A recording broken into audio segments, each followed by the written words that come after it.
शर्म आती होगी उन्हें, डोमिसाइल जब वो मुंह से बोलते होंगे ना तो मन ही मन ग्लानि गलत हो जाएंगे अमित जी आप, क्योंकि सत्र अभी बाकी है। हो सकता है कि तेजस्वी यादव आने वाले समय में आवाज उठाए तो फिर आप फिर भला बुरा सुनेंगे आप। मैं तो चाहता हूं कि मेरी बात वो सुने और उनके आत्मसम्मान को ठेस पहुंचे, थोड़ा सा कुछ जागे और जाके सदन में बोले।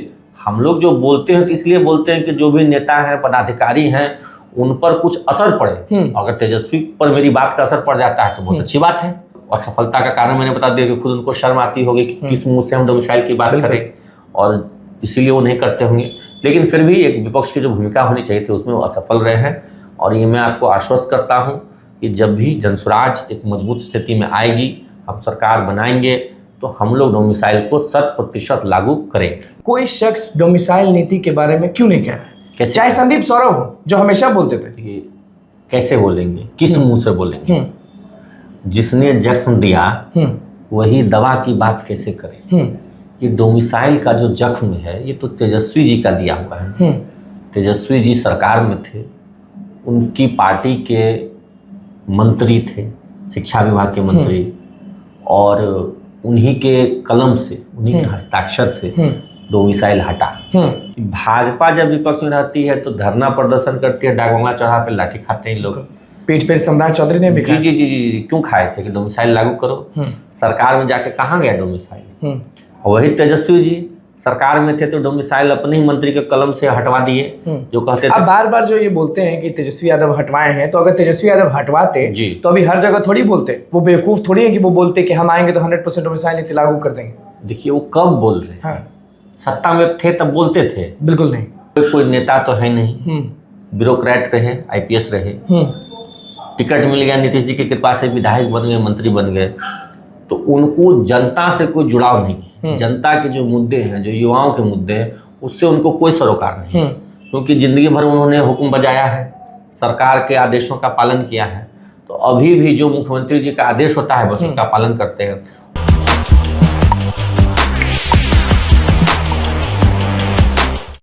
देखिए वो शख्स हमारे बगल में है जिनको आप लोग ने बहुत भरा बुला कह दिया।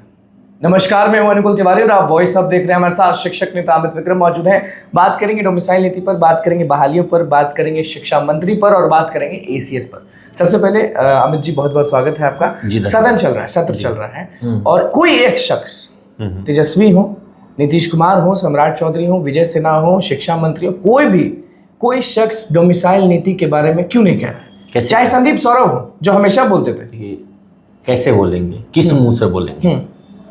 जिसने जख्म दिया वही दवा की बात कैसे करें? ये डोमिसाइल का जो जख्म है ये तो तेजस्वी जी का दिया हुआ है। तेजस्वी जी सरकार में थे, उनकी पार्टी के मंत्री थे, शिक्षा विभाग के मंत्री, और उन्हीं के कलम से, उन्हीं के हस्ताक्षर से डोमिसाइल हटा। तो अब वो किस मुंह से वो बात करें कि डोमिसाइल लागू करेंगे? चुनावी भाषण में तो आदमी कुछ भी कह सकता है, जोश जोश में जनता को खुश करने के लिए, लेकिन सदन में कहा गया बात तो रिकॉर्ड होता है। नीतीश जी को आप नहीं बोलते हैं, तेजस्वी के पीछे पड़े रहते हैं। मैं बता रहा हूँ, देखिए नीतीश जी तो घोषित है कि वो बुरे हैं। अच्छा, घोषित कर दिया? घोषित है वो तो, देखिए वो तो तटस्थ है, वो तो जहाँ थे वहीं थे। उन्होंने तब भी कहा कि डोमिसाइल लागू नहीं करेंगे, आज भी कह रहे हैं कि नहीं करेंगे। लेकिन ये जो पलटा पलटी मारने वाले भाजपा और राजद है, इनसे ना सवाल होना चाहिए। भाजपा जब विपक्ष में रहती है तो धरना प्रदर्शन करती है, डाकबंगला चौराहा पे लाठी खाते हैं लोग। पीठ पे सम्राट चौधरी ने भी जी क्यों खाए थे कि डोमिसाइल लागू करो। सरकार में जाके कहाँ गया डोमिसाइल? वही तेजस्वी जी सरकार में थे तो डोमिसाइल अपने ही मंत्री के कलम से हटवा दिए, जो कहते थे। अब बार बार जो ये बोलते हैं कि तेजस्वी यादव हटवाए हैं, तो अगर तेजस्वी यादव हटवाते तो अभी हर जगह थोड़ी बोलते। वो बेवकूफ थोड़ी है कि वो बोलते कि हम आएंगे तो 100% डोमिसाइल नीति लागू कर देंगे। देखिए वो कब बोल रहे हैं, सत्ता में थे तब बोलते थे? बिल्कुल नहीं। यही समझना है कि सत्ता में था तब तुमको डोमिसाइल की याद नहीं आती थी। जब सत्ता हाथ से चली गई, जब हाथ से पावर चला गया, जब आप अब कुछ करने लायक नहीं रहे, तब आपको याद आ रहा है कि डोमिसाइल लागू होना चाहिए। तो ये तो स्पष्ट है कि सत्ता पाने के लिए युवाओं को फिर से गुमराह करने की एक सोची समझी चाल है, साजिश है। बाकी उनको डोमिसाइल से अगर सही में लगाव होता तो सदन में आज जो काला कपड़ा पहन के कल भी वो कुछ शब्द बोले, आज भी वो बोले। वही मैं बता रहा हूँ। तो उस काले कपड़े पर एक तख्ती लगा लेते कि डोमिसाइल लागू करो। अच्छा, डोमिसाइल 100%, डोमिसाइल 100% एक बैच लगवा लेते, एक बैच लगवा लेते, एक छोटा सा प्लेकार्ड ही उठा लेते। तो हिम्मत नहीं है कि क्या? हिम्मत की बात नहीं है, इतनी ज्यादा उनको लज्जा है, इतनी शर्म आती होगी उन्हें। डोमिसाइल जब वो मुंह से बोलते होंगे ना तो मन ही मन ग्लानि में गलत हो जाएंगे अमित जी आप, क्योंकि सत्र अभी बाकी है। हो सकता है कि तेजस्वी यादव आने वाले समय में आवाज उठाए तो फिर आप फिर भला बुरा सुनेंगे आप। मैं तो चाहता हूं कि मेरी बात वो सुने और उनके आत्मसम्मान को ठेस पहुंचे, थोड़ा सा कुछ जागे और जाके सदन में बोले। हम लोग जो बोलते हैं इसलिए बोलते हैं कि जो भी नेता हैं, पदाधिकारी हैं, उन पर कुछ असर पड़े। अगर तेजस्वी पर मेरी बात का असर पड़ जाता है तो बहुत अच्छी बात है। अगर उनका स्वाभिमान जाग जाए, आत्मसम्मान जाग जाए तो अच्छी बात है। नीतीश जी को आपने बोली दिया कि देखिए नीतीश जी का क्या है, वो तो घोषित बिहारियों के दुश्मन है, बिहार के युवाओं। बिहारियों के दुश्मन आपके लिए हैं, लोगों के लिए वो बिहार के सीएम हैं। देखिए बिहार सालों से राज करते हैं। बिहार के नहीं कहते हैं एक्सीडेंटल सीएम। हाँ, एक्सीडेंटल सीएम। आप देखिए ना, जितने भी सर्वे रिपोर्ट्स आ रहे हैं, सी वोटर के सर्वे बताने में कोई इसमें दो राय नहीं है कि नंबर 1 पे तेजस्वी आते हैं, लेकिन नंबर 2 पे कौन आते हैं? प्रशांत किशोर। एक तरफ आप बुरा भी बोल रहे हैं और एक तरफ टॉप। मैं बता रहा हूँ नंबर 2 पे प्रशांत किशोर आते हैं और नंबर 3 पे 1 पे तेजस्वी आते हैं, कोई दो राय नहीं है। जो सच्चाई है, जो फैक्ट है, जो डेटा है, वो मैं बता रहा हूँ, ठीक है। और नीतीश जी कहाँ है? तीसरे पे। और जो तीसरे पर है, और अगर वोट या टिकट या सीट की बात कर लीजिए तो सबसे ज्यादा सीट बिहार में किसको है? तेजस्वी को है, राजद को है, उसके बाद भाजपा को है, और तीसरा नंबर किसको है? भाजपा और राजद का तो होते रहता है, कभी उनका ज्यादा, कभी इनका। मैं वही बता रहा हूँ, तीसरे नंबर किसको है? नीतीश जी को है। लेकिन पॉपुलैरिटी में भी वो तीसरे नंबर पे है, सीटों की संख्या में भी वो तीसरे नंबर पे है। अब भाजपा को 1 2 3 में नहीं रखे। नहीं, वो तो है, सीटों की संख्या में नंबर 1 पे है। नहीं, ऐसे जो पॉपुलैरिटी में नहीं है। आप सी वोटर का सर्वे उठा के देख लीजिए, कहीं पे नहीं है पॉपुलैरिटी में भाजपा का कोई नेता। चौथे 5वें पायदान पर है, तो पॉपुलैरिटी में नहीं है। शिक्षा मंत्री, लेकिन परिस्थितिवश वो मुख्यमंत्री हैं, तो मुख्यमंत्री हैं तो ठीक है, अच्छी बात है। परिस्थितिवश वो रहे, उनकी अंतिम पारी है, जितना मौज मनाना है मना लें, ये उनका अंतिम सत्र है। TRE 4 हो या TRE 3 हो, सब में हाथ धोते हैं शिक्षा मंत्री। अपने आवाज से निकलकर सबसे पहला बयान वॉइस सब चैनल पे उन्होंने दिया था कि हम लेटर भेजेंगे बीपीएससी को। फिर वहीं से कहानी शुरू हुई सप्लीमेंट्री वाली। फिर उसके बाद अब बोलते हैं, जब नीतीश कुमार ने सुबह ट्वीट किया था तो सबसे पहला शख्स मैं ही था और मैं ही जनता दरबार में गया था और पूछा था, तो उन्होंने बोला कि क्या मान गए ना, हम बोले थे ना। तो ये जो अपने पर थोपते हैं तो सदन में क्यों नहीं बोलते हैं?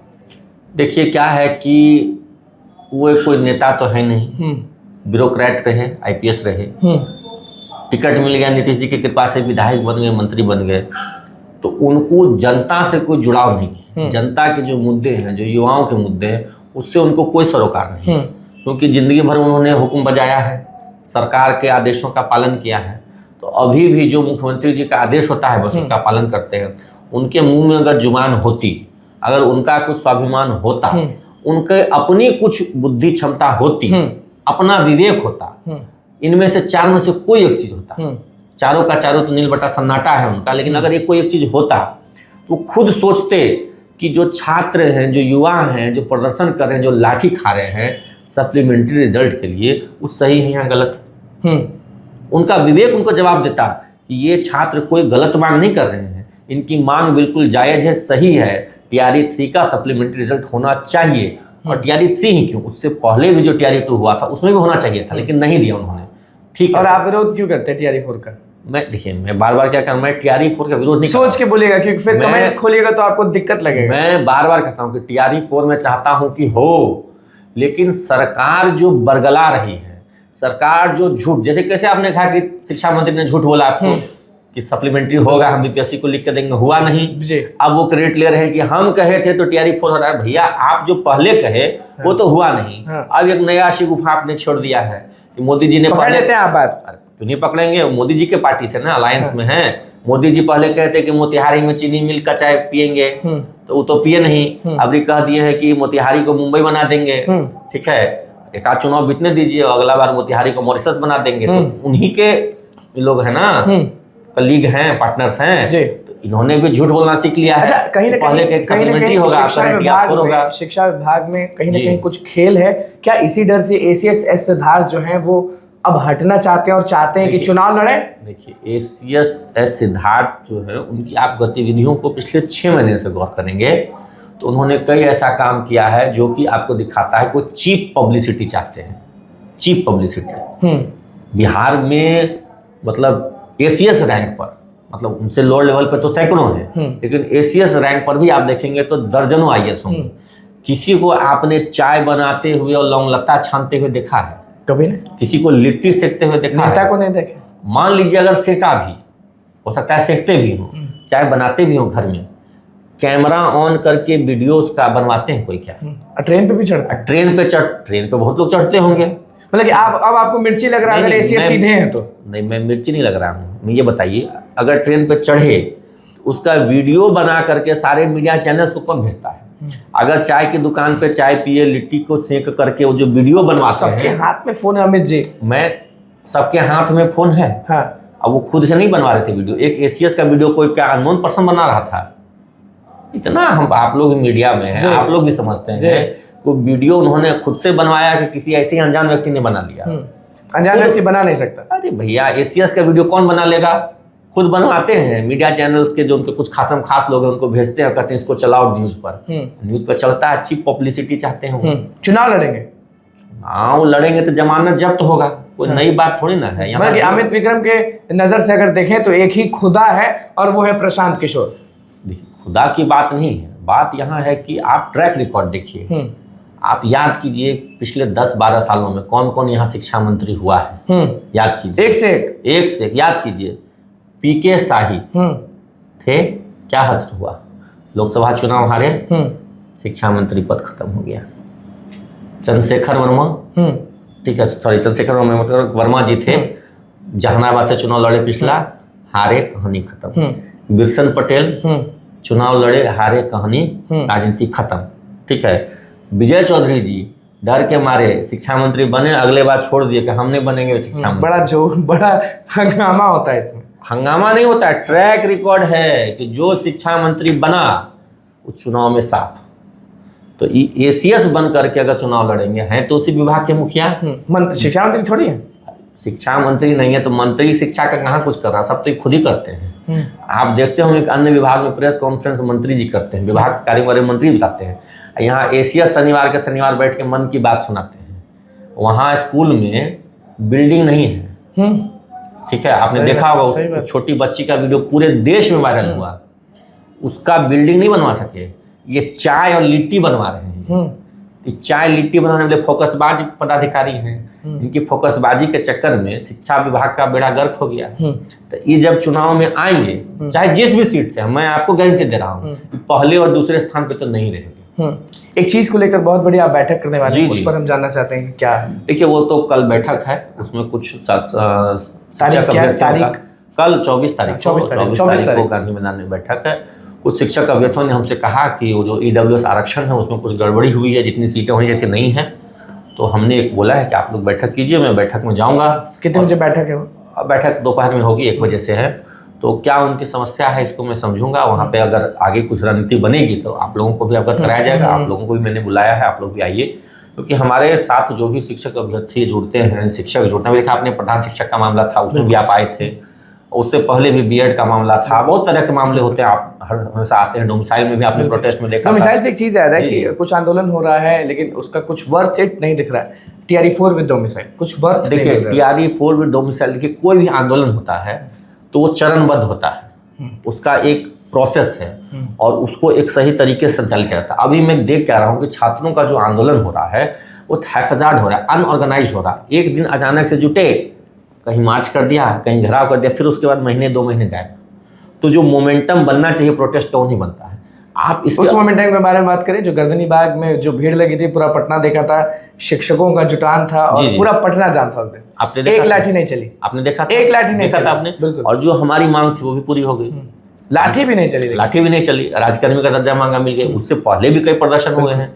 तो आप देखिए, जो शिक्षकों का प्रोटेस्ट होता है उससे छात्रों को सीखना चाहिए कि कैसे पीसफुल और एक ऑर्गेनाइज्ड वे में चरणबद्ध आंदोलन हम लोग करते हैं, जिससे कि सरकार पर भी प्रेशर बना रहता है, मुद्दा भी हमारा जिंदा रहता है और उसका पॉजिटिव रिजल्ट भी मिलता है।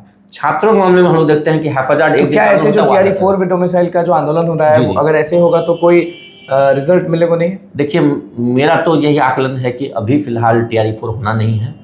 और फिर आप कह दिए, मैं देखिए जो सही बात लगती है, लोग हमको गाली दे रहे हैं नहीं, कि आप क्यों इनका इंटरव्यू ले रहे हैं। देखिए वो तो समय सिद्ध करेगा कि कौन सच्चा है कौन झूठा है। आ गया तो मिठाई बांटेंगे ना। मुझे सबसे ज्यादा खुशी होगी। आपने तो देखा है कि बहाली के लिए, डोमिसाइल के लिए हर प्रोटेस्ट में मैं रहा हूँ। अभी चूंकि जो मामला है उसको मैं ये समझ रहा हूँ कि वो थोड़ा मिसगाइडेड है, इसलिए मैं उन प्रोटेस्ट से दूर हूँ। लेकिन मुझे इससे ज़्यादा खुशी क्या हो सकती है कि टीआरई 4 हो और उसमें डोमिसाइल भी हो जाए। इससे बेहतर कुछ है नहीं। मुझे सबसे ज़्यादा खुशी होगी। और आप देखते हैं लगातार डोमिसाइल के मुद्दे बस अगले सवाल, सदन में किसी को हिम्मत नहीं है ना कि डोमिसाइल नीति या शिक्षा विभाग पर कुछ सदन में तो जो डोमिसाइल को लेकर के होना चाहिए था, जो हंगामा होना चाहिए था, उसमें राजद एक विपक्ष की भूमिका में असफल रही है। और असफलता का कारण मैंने बता दिया कि खुद उनको शर्म आती होगी कि किस मुंह से हम डोमिसाइल की बात करें, और इसीलिए वो नहीं करते होंगे। लेकिन फिर भी एक विपक्ष की जो भूमिका होनी चाहिए थी उसमें वो असफल रहे हैं। और ये मैं आपको आश्वस्त करता हूँ कि जब भी जनसुराज एक मजबूत स्थिति में आएगी, हम सरकार बनाएंगे, तो हम लोग डोमिसाइल को 100% लागू करेंगे। बिल्कुल। देखिए, शिक्षक नेता अमित विक्रम हमारे साथ मौजूद थे। कितने बारीकी से हर चीज़ों को समझाए हैं वो आपने सुन लिया। अगर शिकायत है भैया तो कमेंट बॉक्स खुला हुआ है, अमित विक्रम आपके सामने है, जो बोलना चाहते हैं वो बोल सकते हैं। लेकिन फिर भी जिद पर है कि हम बोल रहे हैं ये, लेकिन हम चाहते नहीं हैं ये। हम तो चाहते हैं कि टीआरई 4 विद डोमिसाइल हो जाए। प्रदर्शन पर क्या बोले वो भी आपने सुन लिया। सदन में लोग आवाज नहीं उठा रहे, उसको लेकर बोल दिए। शिक्षा मंत्री का पोल खोल कर रख दिया। और एसीएस एस सिद्धार्थ क्या कारनामा करते हैं वो भी शिक्षक नेता अमित विक्रम कह दिया। फिलहाल बस इतना ही। बस चैनल को सब्सक्राइब करें, बहुत बहुत धन्यवाद।